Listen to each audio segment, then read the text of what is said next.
These are 14 of the coolest MetaQuest 3 games that you need to play. At number 1 is Alien Rogue Incursion. Now, at the time of making this video, this game isn't officially out on the Meta platform yet. It will be coming on the 13th of February, but it is playable on Steam VR and also PSVR 2. This game is essentially the Alien Isolation VR mod. Back in the day, Alien Isolation had an insane mod for the CV1 Oculus Rift that allowed you to play through the single-player game in virtual reality, and it worked really well. But now we have an officially supported first-party game that operates the same. It's a virtual reality Aliens title. You can enter the world of Alien in this survival horror title and experience a tense atmosphere with unpredictable AI enemies. The game features many different stealth mechanics, including the utilization of shadows, crawling through vents, and avoiding making noise to stay hidden from the exomorphs. And with the spatial audio features available in the MetaQuest headset, it's insanely good. You have to tackle things such as resource management, looting, crafting, dynamic encounters, and also a story-driven campaign, whereas you play as a survivor uncovering the station's darkest secrets, whilst dealing with dwindling resources as you progress and explore the ship. Next, we have probably one of the best virtual reality titles ever made, which is Metro Awakening. The Metro series is hugely iconic and very popular, and is a franchise known by pretty much every single gamer in the world, but I would never have expected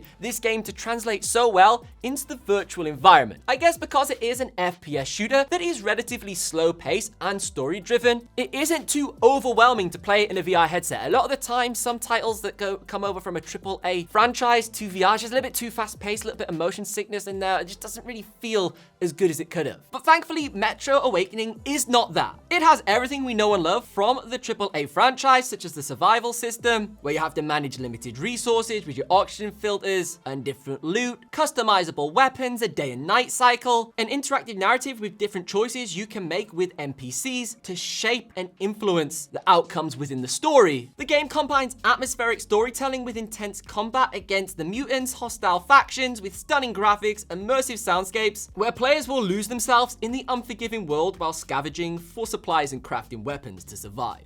Now, when I made this video last year, I had a recommendation which was Aspire 2, which was a mixed reality FPS shooter. But fast forward 1 year later, there is a very similar title, which is Spatial Ops. These mixed reality experiences, I personally think, takes virtual reality gaming to heights that I didn't even really ever think of when I purchased the CV1 back in, 2016, 2015? It's just an isolated virtual environment, but this allows you to use your actual real house, your kitchen, your living room, your bedroom, whatever, and have the different levels load up within there. In Spatial Ops, you can even have multiple virtual reality headsets in the same household playing on the map with you. So you can be playing these FPS Call of Duty style maps in your own house layout with everyone with a VR headset on and they see the same map. It's insane, the levels of technological advancement that's in a title like this. Like, as a kid who used to play on the Wii with Wii Sports, and that was awesome for getting the party involved, but throwing on a VR headset and actually seeing the world on sharing it, that's a whole nother level. Spatial Ops has very good graphics and also a lot of different game modes that you can play that keeps it interesting over a longer period of time for gamers. Now, the biggest reason why you have probably purchased your MetaQuest 3 or 3S is, of course, Batman. Batman Arkham Shadow is probably the biggest game to drop on any virtual reality headset probably since Half-Life Alyx. Now, this title is completely free for anyone who purchased a Quest 3, 3S between October 2024 all the way up to April 2025, and this is a flagship $40 game on the MetaQuest store. What makes this game so unique and lends itself well to virtual reality is the hand-to-hand combat. Because of the hand tracking or even just using, obviously, the controllers, doing all the different punches and stuff is a very native way of interacting with the game. This also combined with the slower pace of it being stealth and also the fact you can teleport as Batman by sort of swinging between the different environments. It's natural. Sometimes you'll play big open world games as like shooters or something like that, and because you have to teleport between each location, it can be a little bit motion sickness, but this seems to work quite well. It's got a great translation. Graphically, it's also fantastic, especially on the more powerful MetaQuest 3. You see the advantages of the higher quality displays and resolution in that headset compared to the 3S, but equally are both comparable. And this is now becoming a very frequent and common phrase that I'm saying in these top games for VR. The graphics are good. This wasn't the case. Even back on the day like the Quest 2, some games looked alright, some looked terrible and didn't really meet expectations. Since the Quest 3 and then going into this latest generation, VR games are actually holding up very well, especially when you play them natively on the headset and you don't link them up to Steam VR and you use the power of your NVIDIA GPU, for example. An example of what I was just talking about when it comes to AAA games that might be a little bit too fast-paced is Assassin's Creed Nexus. This is another fantastic AAA port, especially for fans of the Assassin's Creed franchise. You can play as some of your favorite characters and experience the world from a different perspective, which is first person instead of third person. My only apprehension as to recommending this title for some people would be the fast-paced fluidness when it comes to the free running. I just feel if you're new to VR games, you might struggle a little bit with how stuff loads in and you might get a little bit motion sickness from that, so maybe hold off and get this later down the line. It leverages the power of the Quest 3 and 3S and has interesting combat, although some people do say the combat could be a little bit more advanced. It's almost a little bit safe in terms of how it sort of operates. Could be a little bit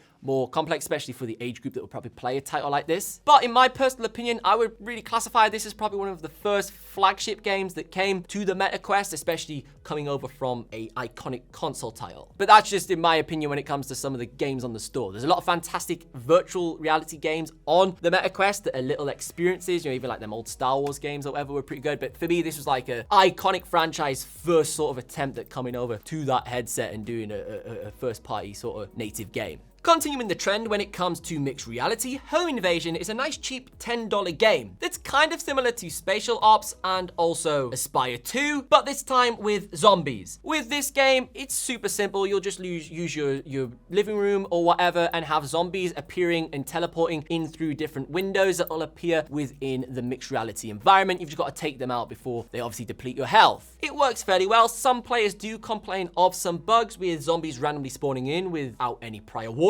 But guys, it's $10. I don't think you can really complain too much. It's good enough. Now, switching our focus over to the metaverse, which is the main reason why these VR headsets exist. Obviously, the Meta headsets have something called Meta Horizon, which is it's the Ready Player One, isn't it? It's basically that oasis where you go in, you have an avatar, you purchase your clothes for your avatar, all the different things you can customize for your avatar on the little app on your mobile phone. But recently, to Meta Horizons, they added The Office USA into this, which I just thought was quite a fun little DLC. I'm a huge fan of this TV show. It's probably one of my favorite TV shows, and you can actually walk around the entire office in VR in Meta Horizons, play all the different mini games within there as well, and there's a lot of different Easter eggs that reference the TV show. It's a fun little experience that probably like 90% of people have probably watched The Office, so they wouldn't mind checking this out. I hadn't actually realized that this was even a thing inside of Meta Horizons, and I think it can sometimes be easily misunderstood that Meta Horizons is literally just the metaverse, and it's quite a serious social sort of environment, but there's lots of different little breakout mini game experiences within that application. Next, let's take a look at a more serious game that will actually help you develop a skill, and that's Piano Vision. I have talked about this in previous videos,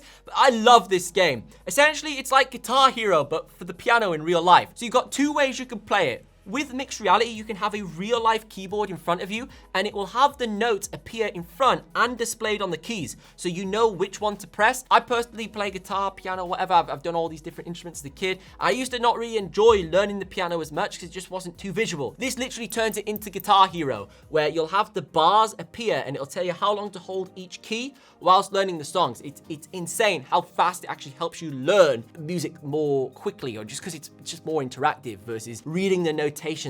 Piano is just really boring with all the notations. It's too serious as an instrument. That's one way you can play it with a real life keyboard and have this virtual overlay on the physical object. Or you can use a virtual keyboard and use the hand tracking within the headset. So again, use all the mixed reality features and the hand tracking, and you can still play on the piano with the exact same premise with these overlays on the notes to interact with the real pop songs or whatever that you're learning within the game. Probably one of my favorite franchises when it comes to virtual reality is that I Expected You to Die. There's 3 different chapters and variations of this particular title. I played the first one quite a lot on the CV1, and it was one of the first sort of cooperative virtual reality experiences without you needing multiple headsets. So someone would wear the headset, and then the other person in the room would maybe have the instructions or something to sort of help you undo the puzzle. There's a few different ways you could play it. And it was the first attempt where a developer tried to cross over between the real world and also obviously a software game, so people in the house could actually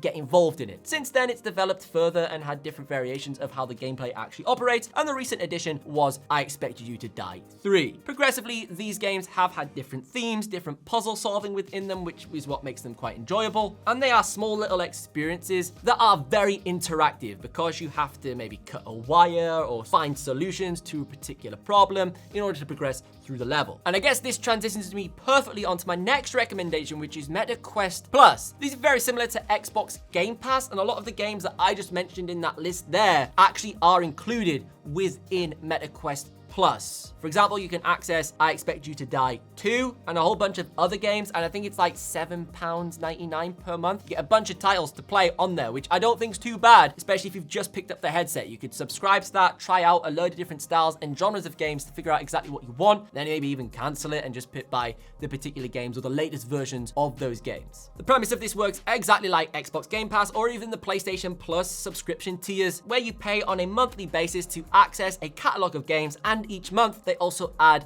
new titles to the service. One game that truly shows the scale of virtual reality is Behemoth. Now, this is probably going to trigger a few people, this comparison, but it's kind of like Skyrim. I say that because it's like medieval fantasy and you've got swords. In this dark fantasy RPG, this will immerse players into a brutal world where survival depends on skillful combat and strategic decisions. The Quest 3's visuals and also the haptic feedback in the controllers makes every battle feel very impactful in this title. And the game's difficulty makes it very rewarding when you complete the different challenges. Now, where this game gets special is almost like the end game bosses in each of the levels. They are huge, absolutely huge. So when you've got the headset on and you're in this virtual world, you have these giants that appear, which creates this insane sense of scale that I've never truly had in virtual reality before. To complete this, there is a massive open world for you to explore with physics-based combat, where every swing, block, and dodge feels weighted and realistic, requiring careful timing and skill. There's environmental hazards such as traps, cliffs, and environments to gain an edge against the larger towering enemies, and survival mechanics such as managing your hunger, stamina, injuries, whilst navigating the treacherous terrain. And each epic boss fight is different. Each huge colossal enemy has unique attack patterns that requires you to observe and adapt to defeat. Next up, we've got probably one of the most popular games when it comes to the Meta series, and it's an exclusive. That is Gorilla Tag. Every single time I make a virtual reality video, especially on other devices that aren't Quest related, the top comment is always, can it play Gorilla Tag? Gorilla Tag's got multiple different game modes: play tag, hide and seek, or race, where you can jump in with your friends on different maps such as forests, caves, and cities. It's also cross-platform, which allows for maximum active users and a vibrant community. So you can always find a game and there's always things to do. What makes Gorilla Tag so unique is the physics-based movement. You use only your arms to climb around, swing around, and move through the environment, which lends itself very well to virtual reality and the control system. Now, the next title's a little bit of a random one, and that is I Am Cat. This is a simulation game that recently launched on the MetaQuest store, where you play as a cat in a grandma's house. It's kind of cool. It uses different hand tracking mechanisms on the Quest 3, and it sounds awful when you explain it, but when you actually look at the gameplay, it kind of makes sense. Essentially, you play as a cat in a house and you complete different puzzles in there, and it's just a pretty chill game overall, where you can complete different tasks without any time restrictions or limits. It kind of also makes complete sense at the same time as to why you would want to play it. Now, one game that I am super excited to play, which is not out yet, is Laserbeam. Laserbeam.